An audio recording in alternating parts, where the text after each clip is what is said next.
خبر ننګرهار کې یو څلوېښت قلمه تاریخي او فرهنګي آثار د قاچاق مخنیوی شوی دی. نور حال را سره په ویډیو کې وګورئ او ډیوه کلیک چینل در سره سبسکرایب کړئ. په سلامونو محرکلی کوم. ننګرهار کې امنیتي چارواکي وایي چې دغه ولایت یو څلوېښت قلمه تاریخي، نیمه تاریخي او فرهنګي آثارو قاچاق مخنیوی کړی دی.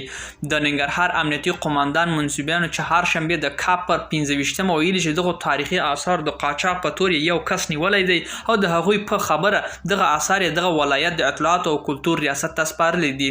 ورته مهال د ننګرهار د اطلاعات او کلتور رئیس قاري نور محمد حنیف هشت سو رسپانډ ته ویلي چې په دغه آثارو کې د سرو او سپینو زرو پخوانۍ ګاڼۍ، وسپنیزې نیزې، د مریو غاړکۍ او کلتوري جامې او ځینې نور آثار شامل دي.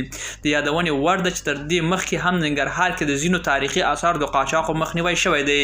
ملګرو، دا و زموږ چمتو شوی ویډیو. که ستاسو د ویډیو په اړه کم نظر پیشنهاد لرئ، موږ سره یې په کومنټونو کې شریکولی شئ او د لا ښکلو ویډیوګانو لپاره له موږ سره پاتې شئ. تر بیا ښې چارې.